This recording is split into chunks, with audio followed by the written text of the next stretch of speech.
Engagers, this is Professor Game, where we interview successful practitioners of games, gamification, and game thinking who bring us the best of their experiences to get ideas, insights, and inspiration to help us in the process of using games and gamification in our daily lives, for example, to learn what we are teaching. And I am Rob Alvarez. I work at Ironhack, teach at IE Business School University, and so much more, and host this podcast.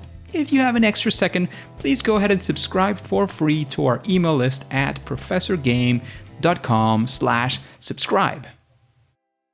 Hey Engagers, welcome to another episode of the Professor Game podcast. And today we're going to be doing a special episode where I'm going to be sharing with you a small part, or a big part, I'm not sure yet, of what has been my experience at a bootcamp that I am making at Ironhack. As you might or might not know, being part of this amazing company allows for some special and very neat benefits. One of them, or actually I would say one of the best of them, certainly being the possibility of participating in one or more of the boot camps, and the one that definitely caught my attention. Personally, because of my background, because of what I do here in the world of game design and gamification design, gamification consulting, all of these things that I definitely argue are design practices. That is why this bootcamp that is related to design, especially UX, so user experience, and UI, user interface design, is something that powerfully called my attention.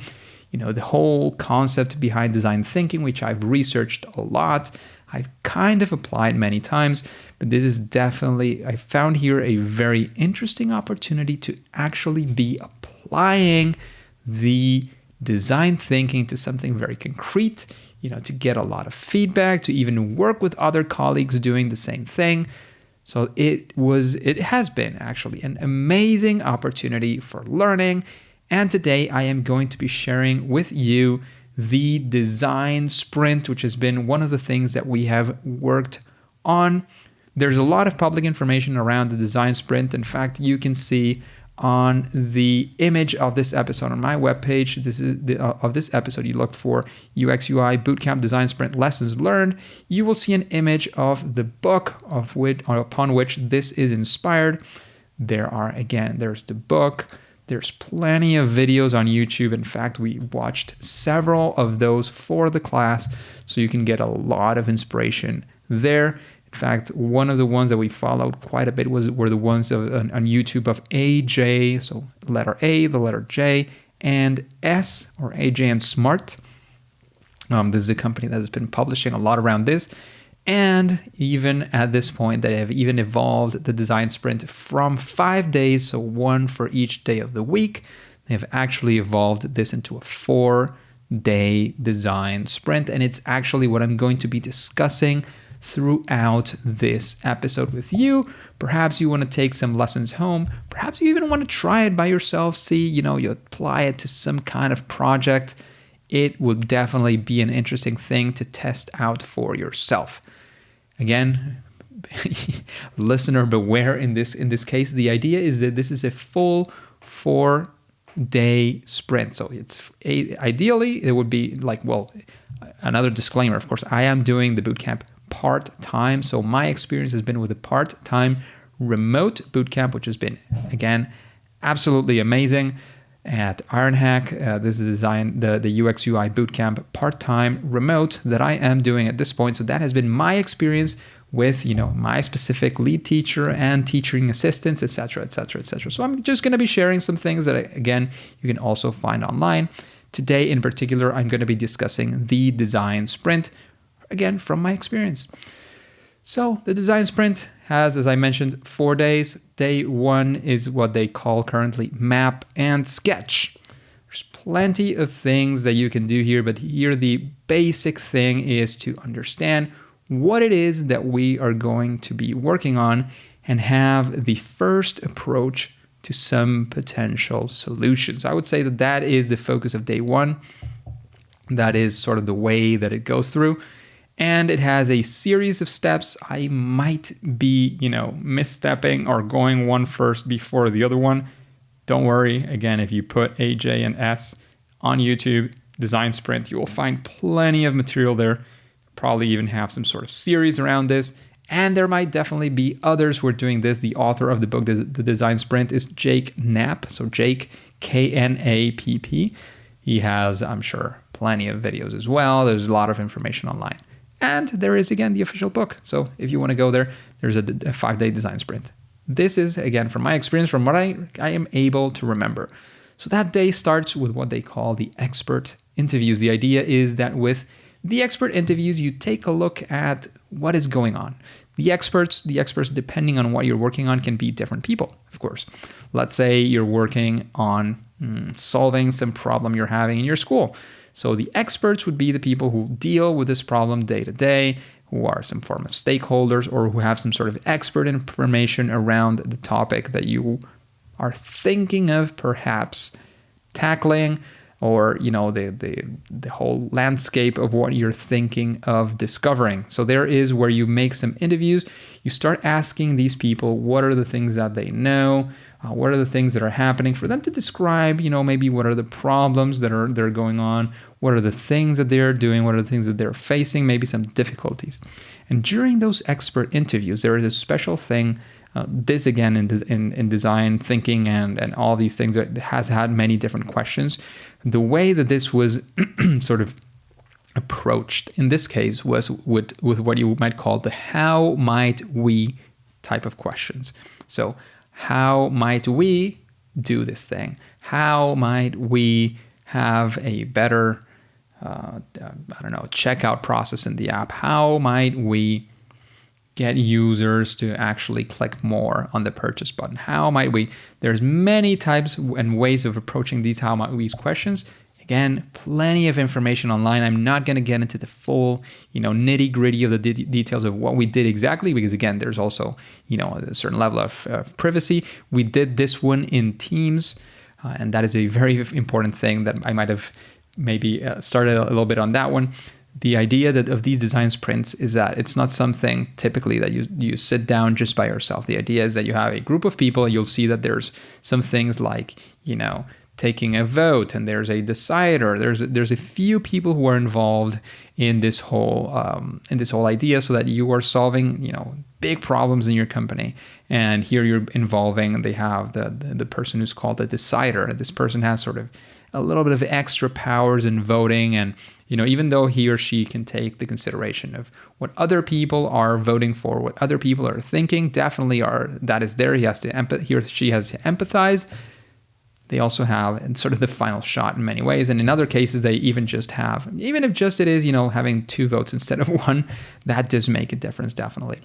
And because this, as I said before, the first thing is the expert interview. So you have the people who know about this, and then you have sort of the design team and a group of people who are there thinking about these things, a team that you put together or that you are a part of, and you start taking notes. You're doing the expert interviews and you take notes, and they always talk a lot about Post-its. You will see that Post-its are used all around the place. So here, the idea is to write in every single Post-it that you're going to write on one how might we question. With those questions, the idea is that you're also going to start building a map, right?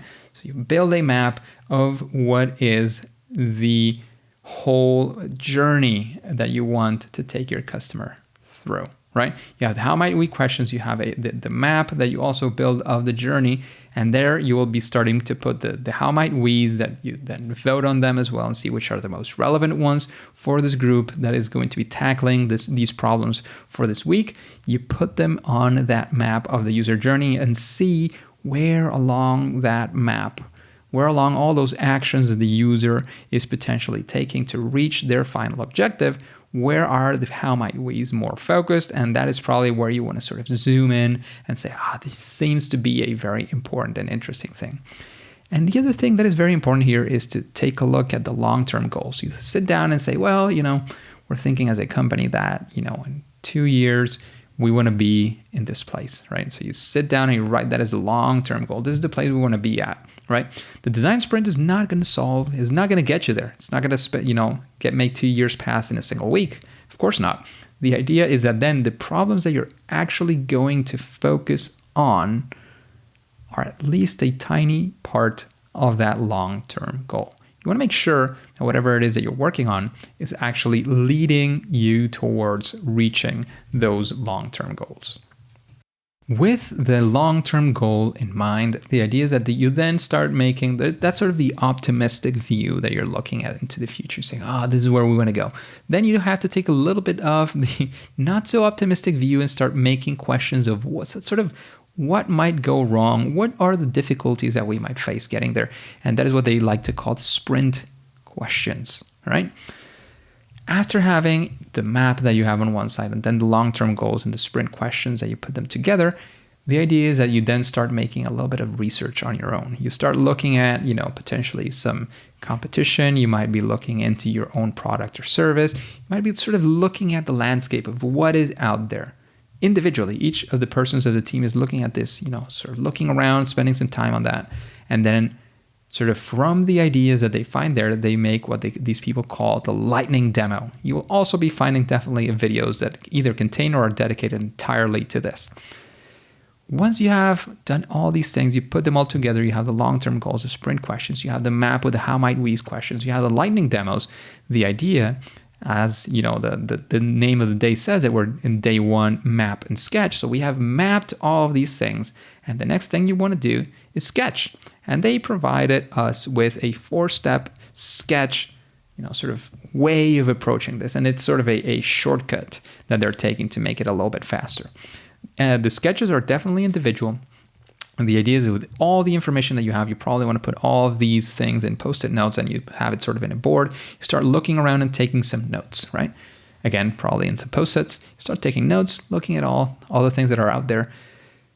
Take all those notes, and then you sit down by yourself and take some of all the ideas and reference that you had there and start taking it into sketches. You actually start sketching some whatever crazy ideas. In fact, they have the crazy 8s. So the idea is that you sort of have 8 potential, I think that was the exact way of doing it. You had sort of 8 potential crazy things that you might be doing to solve the problem that you're thinking of tackling, right? Once you have those crazy 8s, you actually pick one of those things or maybe a mix of 1 or 2 of those things and actually sit down and do your solution sketch. It typically has, I believe the number was 3 steps. So, the solution that you're going to provide has, first the user is coming from wherever they're coming, and does this, then the next sketch is this, and the next sketch is this other thing. And that way you end the day. You sort of put those sketches from all the members of the team, but you don't show them yet.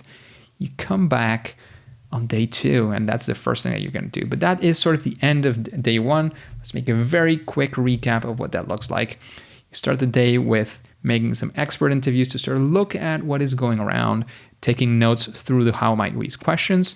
Then you also do a map of, sort of what the user is the user journey is going to be happening. You take the how might we questions that you also kind of voted on and you put them on that map to see where your focus, your attention is going. You'll probably realize that pretty quick. Then you start thinking as well of the long-term goals, the sprint questions. You go through the lightning demo after making some of your sort of individual research that you did on your own. And you go into sketching, and sketching looks like taking notes of everything that was out there, taking those ideas into some sketches, doing your crazy 8s, and finally doing a sort of formal 3-step sketch that is going to be the thing that you're going to be kind of presenting. You put it somewhere, but you're still not going to show it. Day 2 is all about deciding and actually getting to storyboard. They have as well some sort of methodology to decide. The idea is that you do sort of the revealing of the sketches. It's sort of an art gallery where there's all of these sketches. Then everybody sort of silently goes around and creates some heat maps. You want to see what are the things that gather the interest of the team. And they use all sorts of forms of voting. They usually use some sort of little colored circles or stickies that are circles. And by the way, I'm saying sticky notes and these stickers as well. But in our case, we were doing this online, so we were actually using software, which kind of got the same idea through of sticky notes and these points. But again, you put these and people start saying, oh, this sounds interesting. Oh, I'm actually going to put 3-4 points here because this is super interesting to me. You put all those around there. Then the facilitator is going to be what they call a speed critique. Sort of, oh, this is what I understood from this. This is what's happening here. It's not to criticize anybody. And by the way, the idea is that these sketches don't have to be assigned to a person. Oh, this was a great job by Rob. This was a terrible job by Rob, or whatever that looks like. The idea is that here you're focusing on the sketches themselves. It has nothing to do with the people who made them. So again, you do that, you do a speed critique to see what people are understanding. Some people may be asking sort of questions around, but the idea is not that the creator answers them, but it's the sketch is the one that is answering the questions, and anybody can sort of jump in and say, oh, this is what I understand from that sketch. Then you do things like straw polls. Then comes a super vote, which is, again, the decider. You remember I mentioned that person before, who's a part of the team. And you finally sort of decide what it is that is sort of the main sketch that is going to be guiding the rest of your creation, right? So with that sketch, the idea is that you then have to create a storyboard. And the idea of the storyboard is that they say, well, we have this way of doing it as well. Storyboard, they talk about the 6 action steps to get to the goal. So the idea is that then you once again go back to your individual work. You have sort of 6 spaces, and you have, maybe 6 sticky notes as well. And you see what is the first step and what is the final step. And then you start sort of filling in the gaps of what that would have to be. So you create sort of a mini storyboard of this way the solution that you think would be, the way to build that solution that you're thinking of. You take those sticky notes, and again, in this shared space that you have, maybe a board or something similar, you bring that, you take yours, and once everybody's done, you go out there and you start saying, oh, step 1 is this, step 2 is this. Everybody one by one does this so that everybody can see all of those ideas. Again, you go again for some voting. Then there is, sort of the decider as well that gets to have a final pick. There is going to be a winning flow. Again, it doesn't matter who made it. You sort of circle it out, say this is the winning flow that we're going to be doing.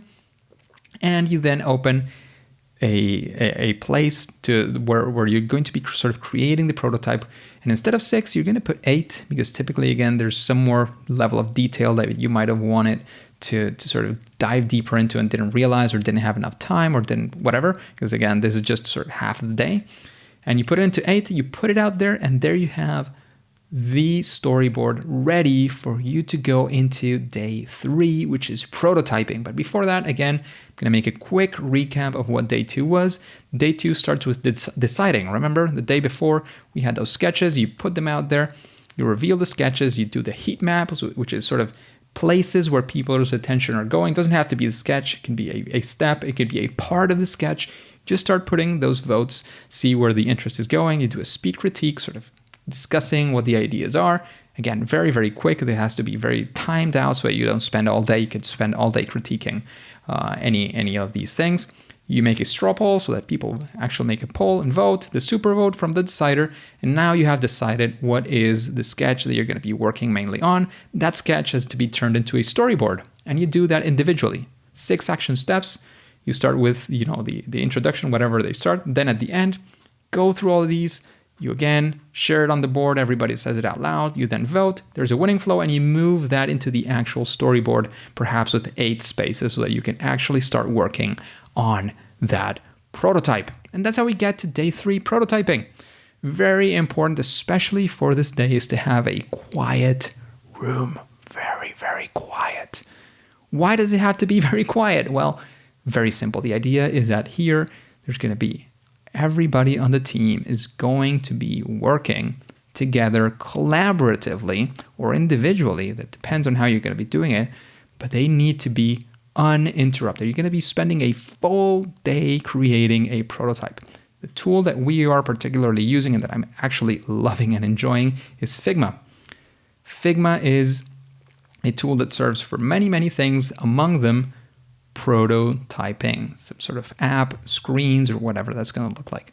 So the idea here is that you have a quiet room. You're going to, maybe out of the 6 or the 8 screens that you have in the storyboard, you might want to prioritize which are the most important screens out of that.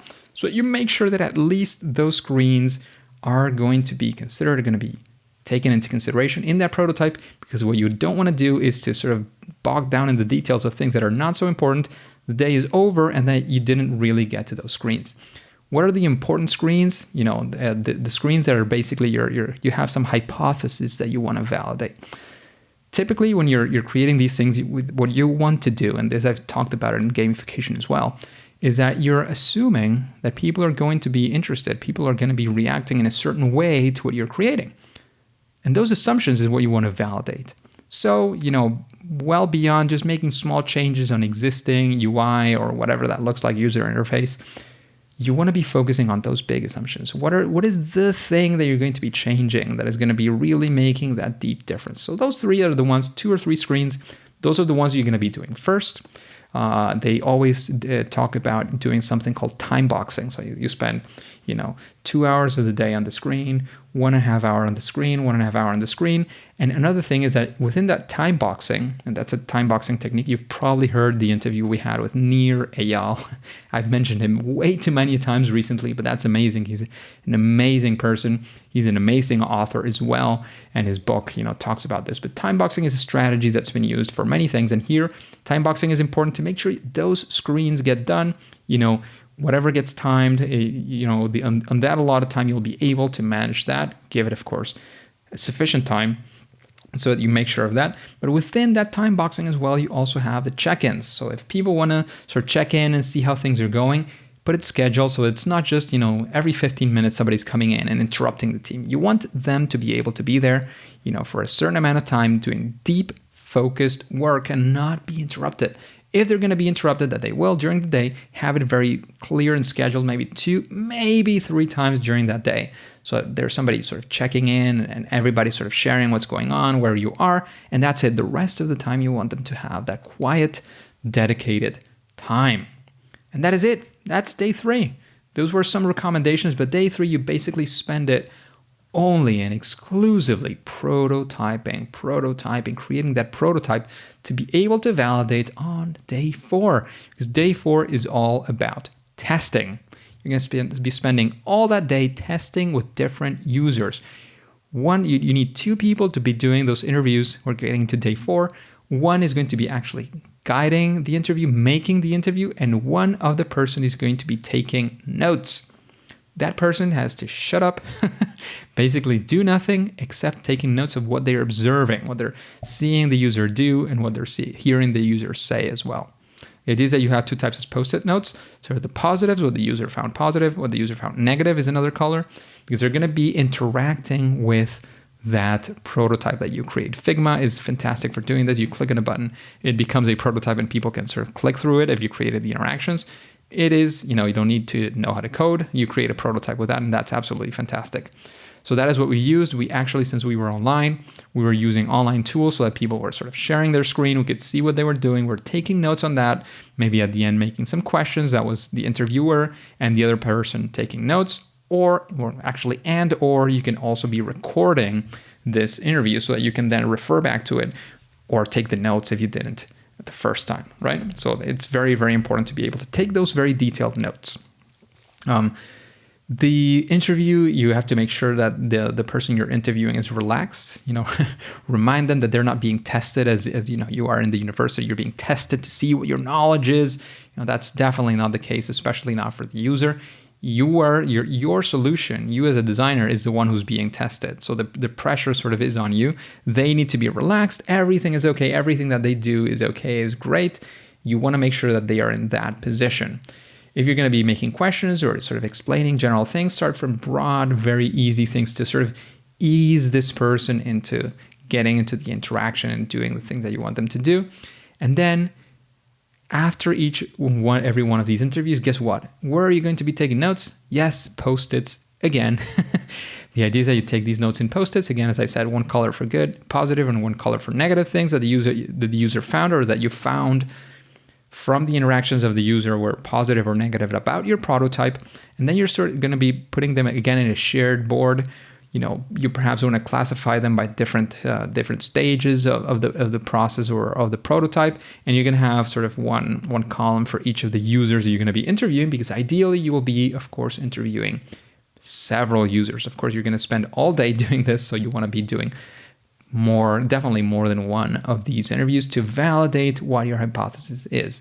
Remember that this is qualitative. This is not quantitative. It's, we interviewed 4 people and 3 out of 4 said that this was not good, but this one, they said that it was good. So, it's not good, right? It's not qualitative. It's not quantitative. It's not about how many people you interviewed. It's about the quality of the things that there's qualitative data that you're going to be picking up, seeing what are the reactions, how do they feel, where are they getting frustrated, where are they getting stuck? Because again, you're going to be testing out your prototype to be able to then refine it and have a better prototype towards the end. Maybe even between the interviews, you might have an opportunity of upgrading the prototype very, very quickly. Oh, we realized this. They don't recommend it much. There's sort of 2 ways of going into that, but you might even want to be doing that to be able to improve and get to a more refined version. Or you spend, the first half of the day doing some interviews, you make a very quick iteration and spend the other half with the next interview, see how that changes as well. Might be a good idea. I don't know. I'm putting it out there. Kill me if you don't like it. Kidding, of course. So that is the idea. You have that summary, and that summary that you have, that wall where you have all the positive and the negative, is going to be very, very useful, because the idea is that you use this to then be able to present all these UX ideas that you got here. There are many ways of presenting these ideas. There's many recommendations out there. I took one of the ones that I found and put, sort of the general structure of how you want to present these ideas. You're going to be presenting them to stakeholders usually, right? So the stakeholders could be people in the company. It can be, your director in the school or the academic director at the university, whatever that looks like. So the idea is that you are going to sort of present your findings and sort of justify the changes that you as a designer are proposing. So you're going to provide, initially what they say is, provide some background context, sort of what is the situation, then state the problem very, very clearly, the pain of the user that you're there to be solving. The insights that you got from your research. Remember, you did sort of the expert interviews, the how might we, the mapping, all these things that you did. The insights, you don't have to sort of show everything that you did. You want to present the insights. What are the things that you were able to find through that process of research? Then, of course, that exploration, that prototype, that refinement that you did, all these interviews that you did with actual users, you want to present how that went. What are the findings that you got? And throughout these 4 different sort of stages that you're going to be doing in your presentation, the idea is that in every one of these steps, you're going to be, and this is very important, explaining what was the rationale, what was the rationale behind the design ideas, decisions that you took. You said, we did this and not this other thing because we realized that the user this, or because we have engineering constraints or technology constraints, or because this would actually be faster than this other thing and they seem to be equivalent. Justify your design decisions throughout the whole presentation. So that's it. We went through the 4 days. We also went through the final exploration. Remember the 4 days. Day 1, we had map and sketch. Day 2, decide, doing all those maps and sketches to decide what are you going to pick and create a storyboard. Once you have that storyboard, you want to go into day 3, which is actually doing the prototype. Once you have that prototype ready, you actually create the prototype to, pick up some data, pick up some qualitative data, and that's what day 4 is all about, which is when you're going to be testing with actual users, which all of this information is there to be able to present your UX findings to finally make some sort of decision. Typically, you're going to be deciding upon something in the company, wherever your stakeholders are at. That is where you're going to be making that decision, and that's where the decision you're going to be presenting.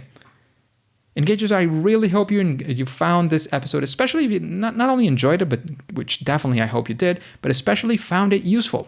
So give me your feedback. I'm very open to hearing what you have to say about this episode, what you thought. If you want more about this, the UX bootcamp that I am taking is 24 weeks long. It's part-time, yes, but it's long and very, very intense. So if you want to learn more, a little bit more about my journey, some of the things that I've been learning, I'll check out as well what are the things that I can very openly share of what we've done, maybe some of the results. I don't know, maybe I'll even check back with my team and see what they think, what can be shared as well. Let me know. I'm very curious to see if you're finding this useful as well.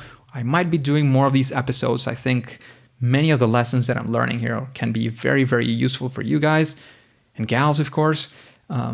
And that's it. That's it for this episode. Thank you very much for tuning in.